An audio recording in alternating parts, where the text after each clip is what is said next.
Okay, good morning everyone.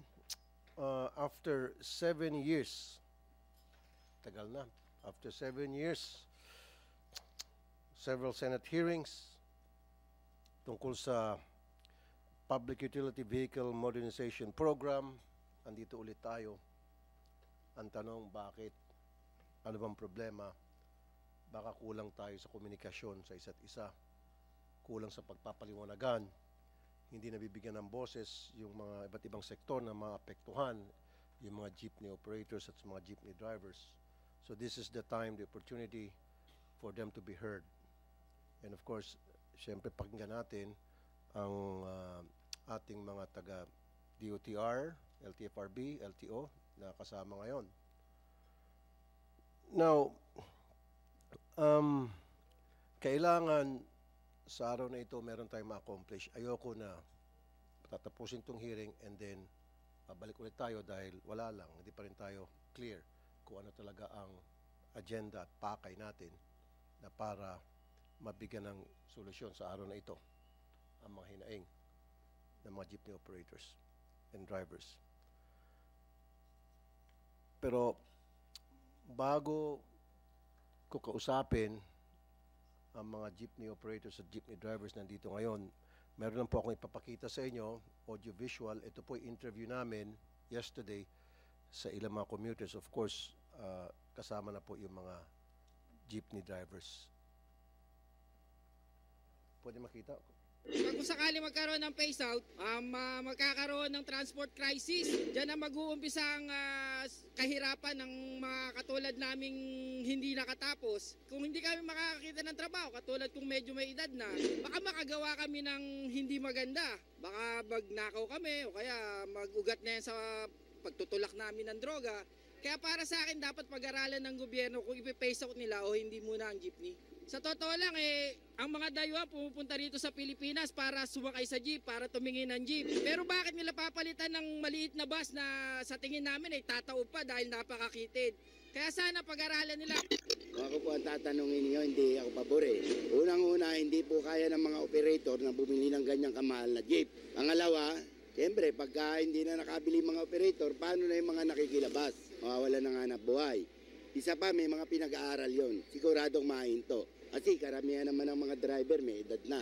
Sana wag na nilang yung modernization, i-renovate na lang yung mga lumang jeepney na pwede pa naman. Kasi kung bibigyan kami ng modernization na kakalaga ng 2.7 million, hindi na ho namin mahulugan yun. Saan ho kami kukuha ng panghulog nun? Na mas malaking hirap yun kung papalitan ng modern.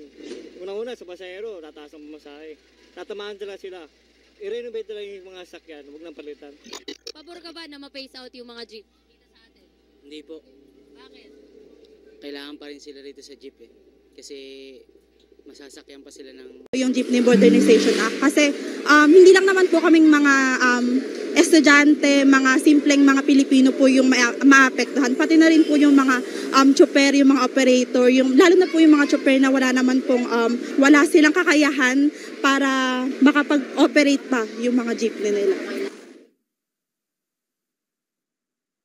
And before we proceed, Senator JB, do you have an opening statement? Thank you, Mr. Chair. Magandang umaga po sa inyo. First of all, I'd like to commend our Senator Raffy Idol Tulfo sa inyong very first hearing as Chair of the Committee on Public Services. Ay ito kagad ang inyong inuna. Tama po kayo, no, na nakailang hearings na po ang issue ng jeepney modernization. I was Vice Chair of this committee for so long, and ang nakakalungkot, no, parang we're still back.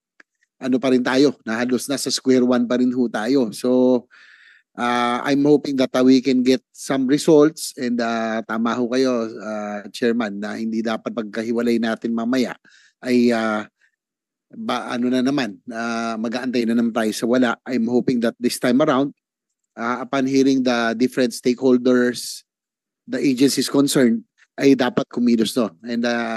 And I would think also that this time around, di naman po tayo na hinaharap po natin ng modernization. I, for one, being an advocate of modernization of transport for so long, lalo na pa yung railway, dapat ho siguro gusto natin malaman sa DOTR and other agencies kung yung pong modernization ng PUVs or jeepneys ay coordinated or kasama rin po doon sa ating pong mass transit. Dapat po maging feeder sila. No? Dapat kasama sila sa master plan of our modernization. Hindi po yung tulad na nangyaring for several decades, no? Magugulo ang mga rota, no? Basta lang LTFRB issue ng issue, dapat ho malinis natin. We have to rationalize the franchises and the lines. Ako po, pabor puro para may ayos lahat. But ang tanong po rito, kailan ba tayo magiging handa? No? It seems that yung PUV modernization has taken, nag-stall po ito. No? Medyo hindi ho siya went on as planned, no? Doon sa timeline. So yan po yung mga gusto natin malaman, Mr. Chair. And hoping that siguro just to give an idea, each year there are about 300,000 cars that are added to our streets. So based on the sales, Mr. Chair, ng ating car manufacturers and dealers, 300,000 po kada taon. In 3 years, that will be 1 million cars that will be added to our streets. So kaya nga po dapat talaga we have to prioritize mass transit. Tapos yung mga jeepneys, PUV modernization, kasama po dapat sa master plan as feeders to the railway station. And I think that this is the only way we can really fix the Carmageddon o yung po problema natin sa traffic sa Metro Manila and other urban areas. So sa ngayon po, again, I'm not seeking to put the brakes to the program, nor am I advocating policy U-turn. Instead, I'm seeking a pit stop or a brief stopover. Hanggat hindi ho tayo handa, wag ho natin ipipilit. I would think, Mr. Chair, ang gusto natin malaman, ang key po rito is the financing. No? Marami nagsasabi, base doon sa inyo pong video pinakita, hindi kaya na operators ng mga jeepney drivers yung pong mga modern jeepneys na pinopropose. So we would like to hear from our financial institutions on what scheme will be made available to our operators and jeepney drivers to make the modern jeepneys available. Yung gawin po natin, siguro kung pwede natin stretch yung amortization nila to make it feasible and reasonable para sa ating pong jeepney operators and drivers. So with that, Mr. Chair, again, thank you very much for prioritizing this issue and topic. Kailangan po natin, iayos na po natin lahat in line as we are awaiting for the Metro Manila Subway, the North-South Commuter Line, the railway system. Dapat po yung PUV lines, yung pong mga rota ay may ayos din para po tugma doon sa ating pong overall master plan for our modernization. Again, Mr. Chair, maraming salamat. Thank you very much.